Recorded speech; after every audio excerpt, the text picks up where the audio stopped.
You can see the time and date there. This is Les Jesperson of Yakima. I'm visiting a little town of Gleeson, a population of 21 it says there. And today I'm going to go out rattlesnake hunting with John Weber. We're going to go out and see if we can find some of those elusive rattlesnakes. And he does hunting and tanning and making rattlesnake gifts for a living. We're going to go out and see if we can find some of those this morning. It's a beautiful morning in Arizona, a beautiful morning. This morning when we woke up we were greeted by a deer by our camp. We're camped just outside of Gleeson in our fifth wheel. Well, we'll go and say good morning to John and see what kind of luck we're going to have this morning finding a rattlesnake or two. Gleeson is a old mining town. We're looking now at a hospital, what used to be the hospital. All the buildings here were all made of adobe at one time or another. I'll zoom in on the adobe structures.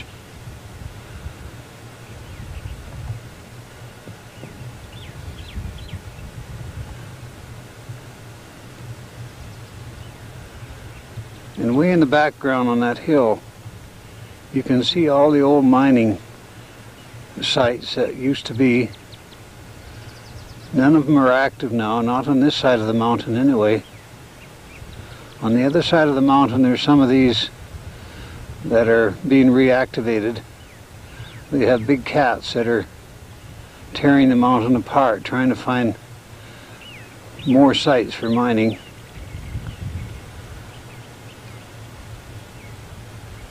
Right behind me was the school. I'll turn around and take a picture of that.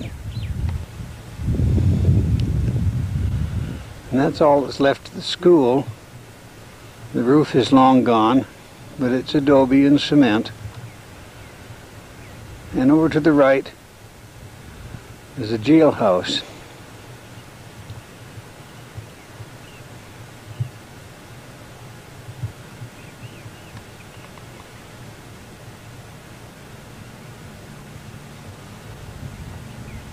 There. Above the old hospital are some of the old mine sites. All the tailings, some of those tunnels go right through the mountain and come out the other side. Good morning. What have you got for me this morning? Oh, we have a black widow over here for Oh you. my goodness. A female black widow. I came to fill up my water tanks this morning and Sandy had pulled back a cloth there and there's a black widow on it, so I'll go up and get a picture of it. There's a black widow spider. Just put your thing there, there she go. Can you turn her over so you can see the little spot on it? See, because she's it's hard to see. It's not a very bright spot on this particular spider, but come here, you. Can you see that red on her tummy there at all? Right there. Can you see it down just next to the stick? There's a red, yeah, now we got it right. Yeah, she doesn't have a very bright red violin on her, but the females all have that little red spot on their tummy. Hey, about them eating their male? They eat the males. Is that right? They're a very liberated female spider. What kind of a woman is it anyway that would eat their male? That's a pretty hostile female right here. There she spreads herself out again now. There she goes. Once they've mated, then why, the male is history. Oh, no kidding? Oh, that's too bad. Sandy? I had a black widow that lived in my silverware drawer, and she'd come out every morning and spread the webs over my silverware and then disappear, and it took us, I don't know, 7 months, I think, to catch her. We're sneaking out in the middle of the night to try and find her. But we have a lot of them. You have to be careful when you reach under anything like a garbage can to pick it up or anything, because they'll be under there. And this is a very small female. We have usually a lot bigger than that. I'm in John Weber's and Sandy Weber's yard, and I'm looking at some of the nostalgia that he has around his yard. There's an old wagon, a freight wagon by the looks of it, It looks like it's in pretty good shape. But all around the yard he's got all kinds of artifacts and relics and antiques that he's dug up from different places with his metal detector. He and Sandy go around and gather this material, and they've got it all on display around their yard.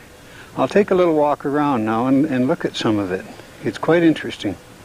In those barrels he's got all kinds of horseshoes and bones, bottles, and look right in front of the lens there, you'll see a large selection of irons. The old iron used to sit on top of the stove for ironing clothes, and hames, saws, water canteens, kids' wagon, wheels off of tricycles, railroad spikes, doorknobs, axe heads, and on top of that old drum there's roller skates, and way over there is a wooden bathtub. We'll take a look at it. There, I've never in my life before seen a wooden bathtub, but there's one there. Against his barn or shed there, he has all sorts of things. Insulators and jars and rope ladders, harness, all kinds of material. There's a stove that's seen its better days. Inside John's art and craft display and sales outlet, you just got a little bit of a trailer here. All these things you're looking at are made from rattlesnake skins. You can see the tie there, made from rattlesnake skin, and all the knife sheaths made from rattlesnake skin, and hat bands, and there's a selection of belts made from rattlesnake skins. All buckles, belt buckles made from rattlesnake skins. And then there's a selection of earrings, and all of them has something to do with rattlesnake. I'll zoom in close to one of those and take a look at it. You can see the rattlesnake skin in the center.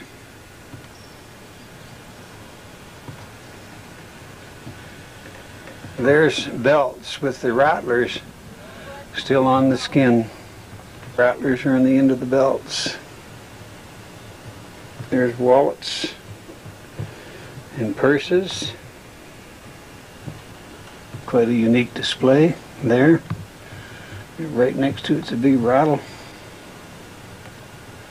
Up in the wall he's got a big rattlesnake skin all stretched out.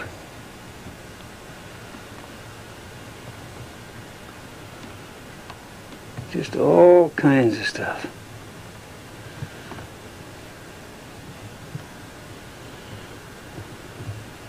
Snake in plastic.